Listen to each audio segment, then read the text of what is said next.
Your outboard engine is dying right now, and you probably don't even know it. Salt, corrosion, and neglect are eating away at thousands of dollars worth of machinery while you're docked at the marina. Here's the brutal truth. Most outboard failures aren't sudden. They're slow deaths caused by skipping basic care that takes less time than grabbing your morning coffee.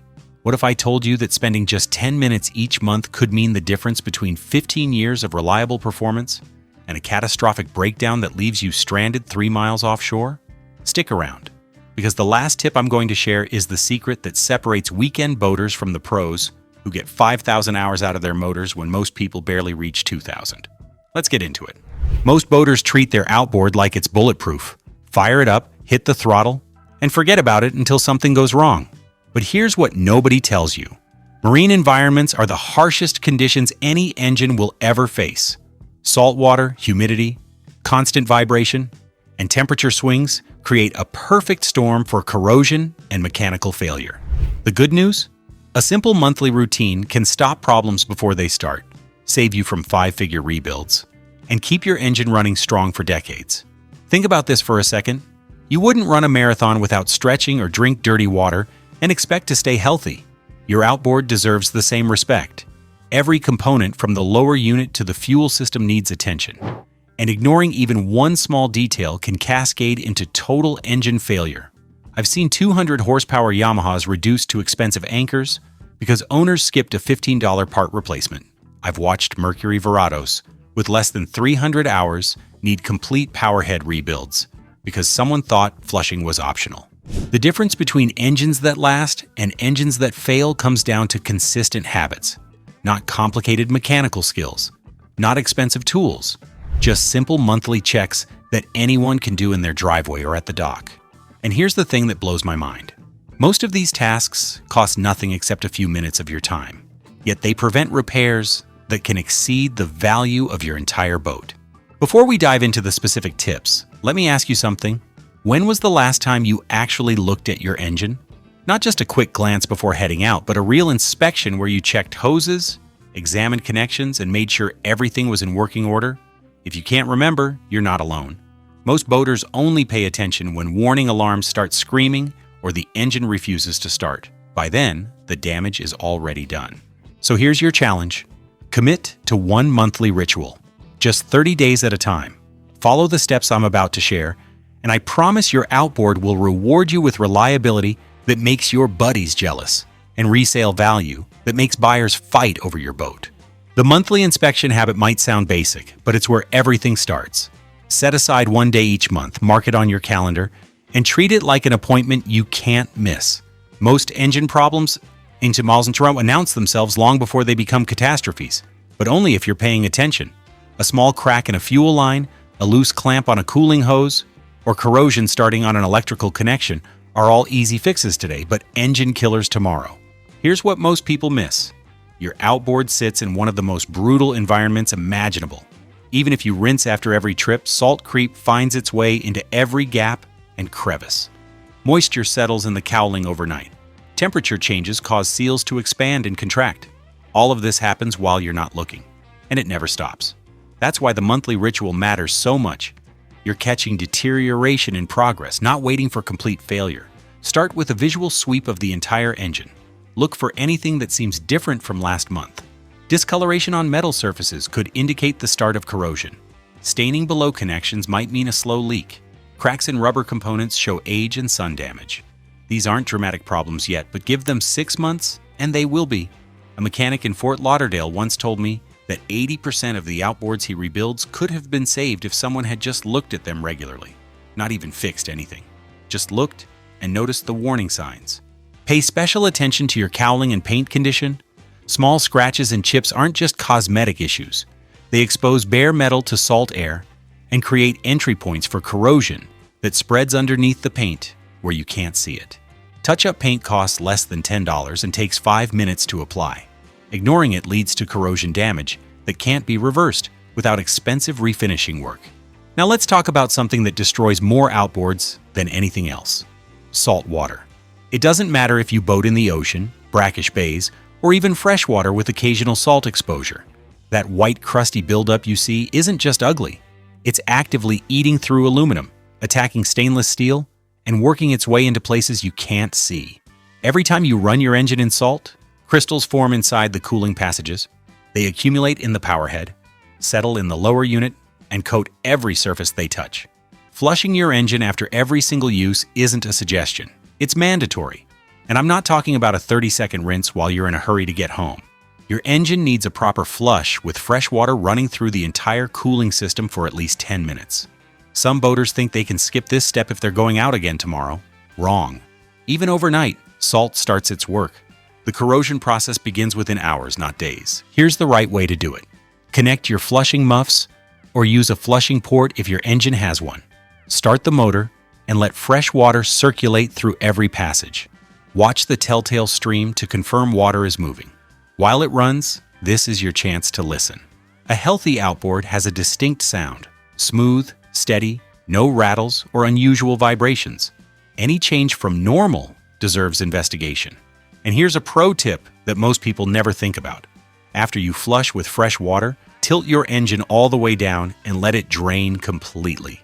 Trapped water sitting in passages creates perfect conditions for corrosion and freezing damage in cold climates.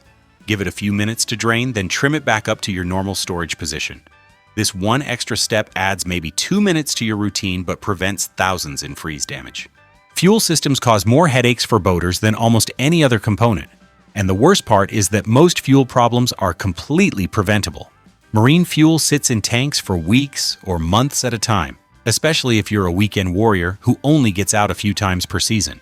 While that fuel waits, it's breaking down. Ethanol absorbs moisture from the air. Varnish starts forming. Sediment settles to the bottom of your tank. By the time you fire up for your next trip, you're feeding your engine contaminated fuel that clogs injectors, gunks up carburetors, and leaves you dead in the water. The solution starts with fuel stabilizer, and you need to use it every single time you fill up. Not just at the end of the season, every time. Quality stabilizer keeps fuel fresh, prevents moisture absorption, and stops the chemical breakdown that turns gasoline into expensive sludge.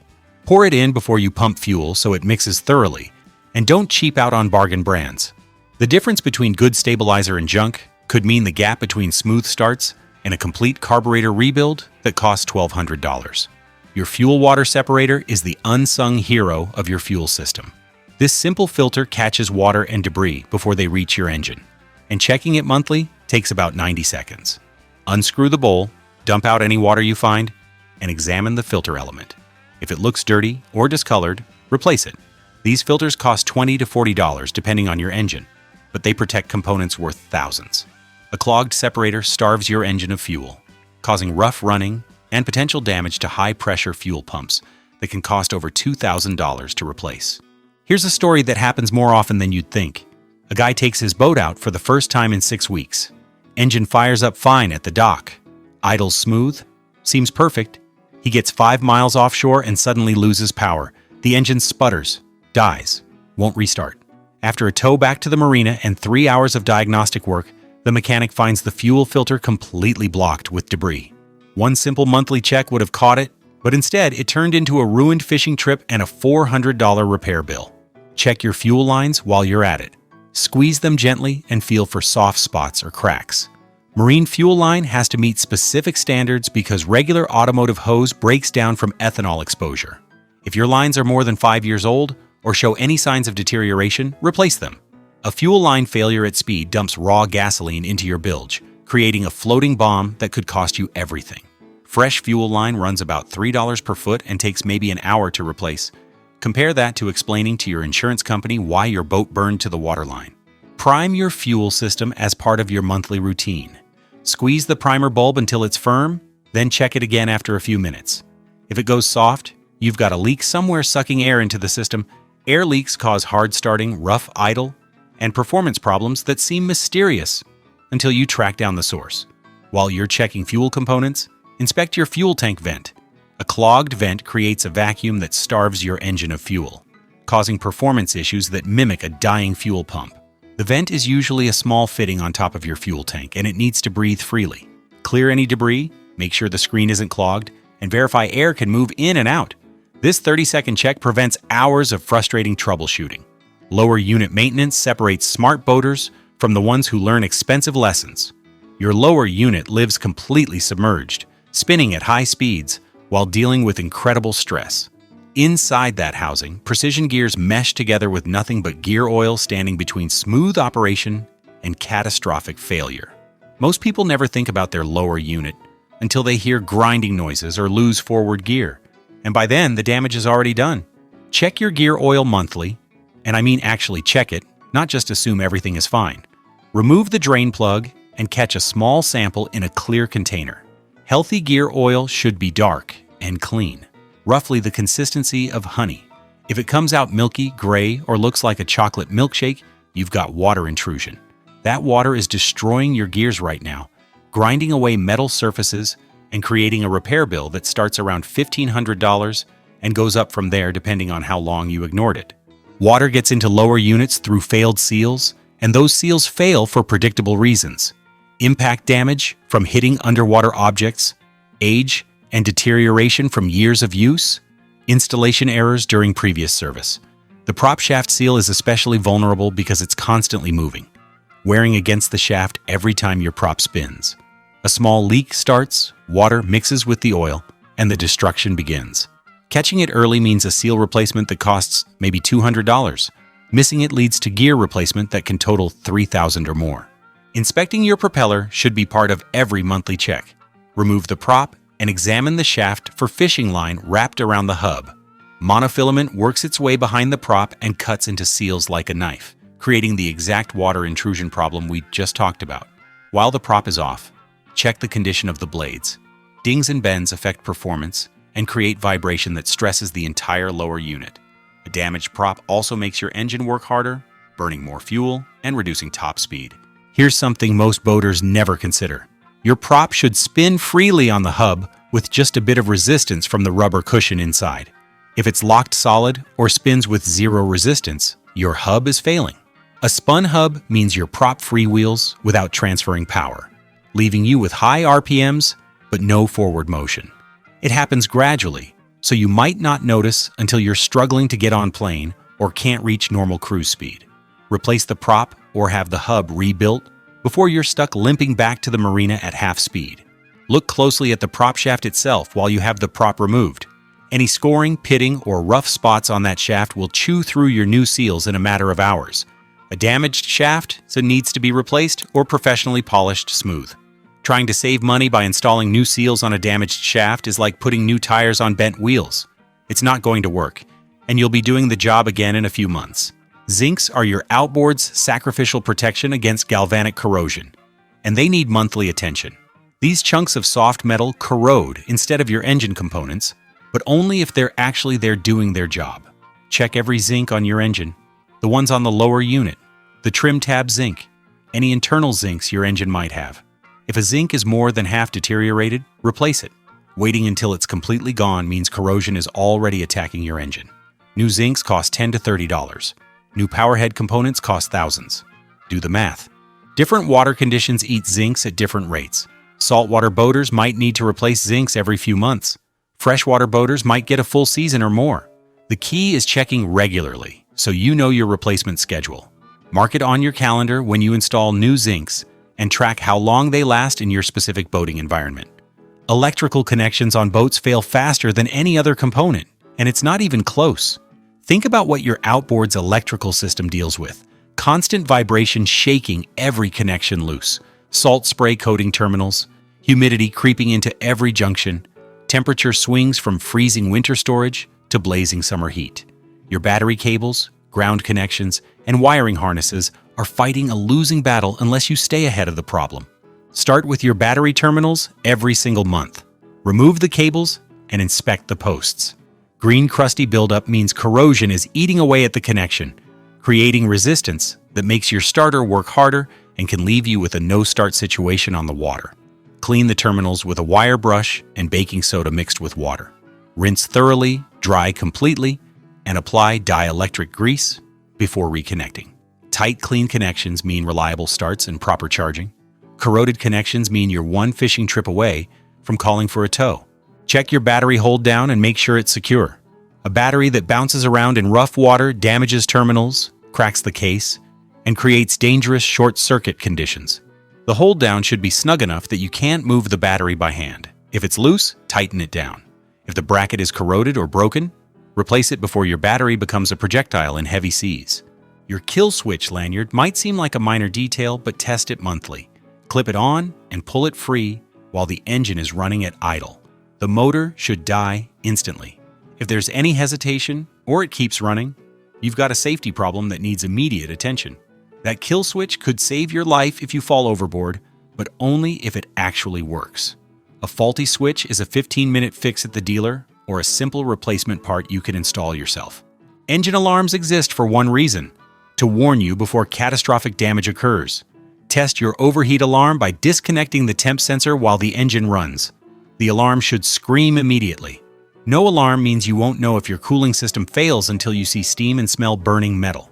By then, your power head is warped, and you're looking at a rebuild that makes grown men cry. Same goes for your oil pressure warning if you have one. These systems are your last line of defense, so make sure they're actually functional. Grease your throttle and shift cables every month without fail. Cables that move smoothly today can bind up tomorrow if you ignore them. Stiff cables make shifting difficult and throttle response sluggish. Eventually, they seize completely, leaving you stuck in gear or unable to control engine speed. Most outboards have grease fittings on cable ends. A few pumps from a grease gun keeps everything moving freely and extends cable life by years. New cables run $300 or more and require hours of labor to install. Grease costs $5 and takes 2 minutes. While you're greasing cables, work the steering system through its full range of motion. Turn the wheel hard to port, then hard to starboard. Feel for any binding, unusual resistance, or slack in the system. Steering cables can corrode internally just like throttle and shift cables. Catching problems early means a simple cable replacement. Ignoring them means your steering fails at the worst possible moment, like when you're threading through a crowded anchorage or trying to avoid a collision.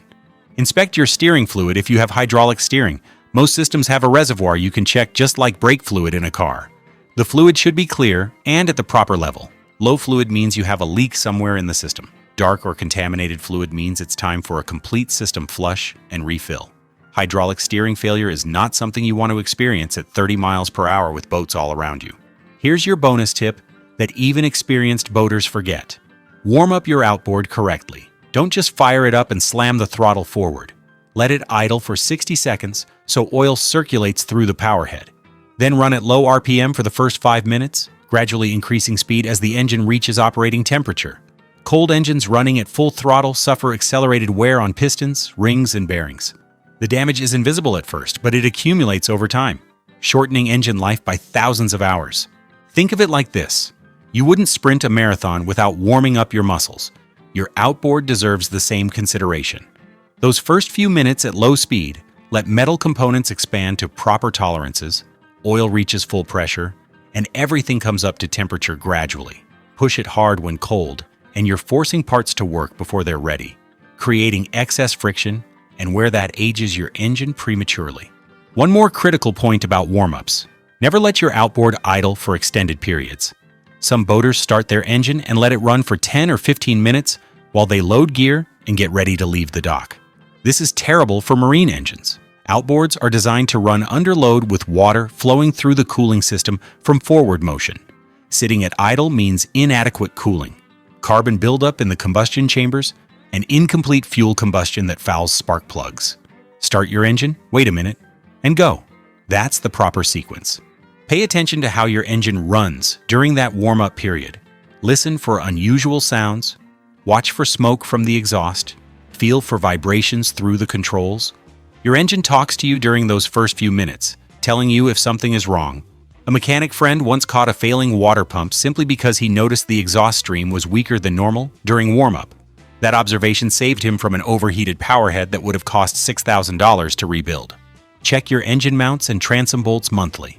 Vibration loosens hardware over time, and a loose engine creates stress on steering components, control cables, and fuel lines. Run your hand along the mounting bolts and make sure everything is tight. If you find loose hardware, don't just tighten it and forget about it. Figure out why it came loose.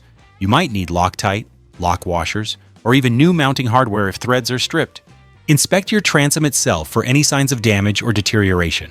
Soft spots, cracks, or delamination in the transom mean serious structural problems that need immediate attention. An engine weighs hundreds of pounds and creates tremendous stress on that mounting surface. A failing transom can let your engine tear free, and that's a disaster that ends with your motor at the bottom of the ocean and you stranded or worse. The difference between outboards that last and outboards that fail always comes down to consistent care. Not heroic weekend maintenance marathons, not expensive professional service every month, just simple checks that become automatic habits. 10 minutes of attention now prevents hours of frustration later. $50 in preventive maintenance today avoids $5,000 in repairs tomorrow. So here's your action plan. Pick one day each month and mark it on your calendar. Inspection Day, your appointment with Engine Longevity. Run through every item we've covered. Check your fuel system, inspect the lower unit, clean battery terminals, test safety systems, and give everything a thorough visual inspection. Take notes if it helps. Compare what you see this month to what you saw last month. Changes mean something is developing, and catching it early is always cheaper than waiting for complete failure. Create a simple checklist on your phone or keep a notebook in your boat. Write down what you check and what you find.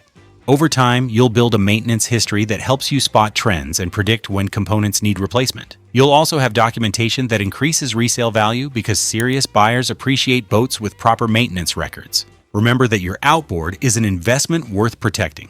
A new 200 horsepower 4-stroke costs over $20,000. Even a used powerhead replacement runs $8 to $10 grand. Compare that to the minimal cost of monthly maintenance, and the choice becomes obvious. You're either spending time and small amounts of money now, or you're spending huge amounts of money later when something catastrophic fails. The best part about establishing this monthly routine is how it changes your relationship with your boat. You stop worrying about breakdowns because you know exactly what condition everything is in. You catch small problems while they're still cheap and easy to fix. You develop an intuition for what's normal and what's not, which means you can diagnose issues faster and more accurately than most mechanics who've never seen your specific engine before. Thanks for sticking with me through all these tips. If you found this information valuable, drop a comment below and tell me which maintenance task you've been ignoring. Maybe you'll help another boater avoid the same mistake. And if you want more ways to keep your boat running perfectly and your wallet happy, make sure you're subscribed because we've got plenty more coming your way. Now get out there and take care of that outboard. It'll take care of you in return. Word count, 3,762 words.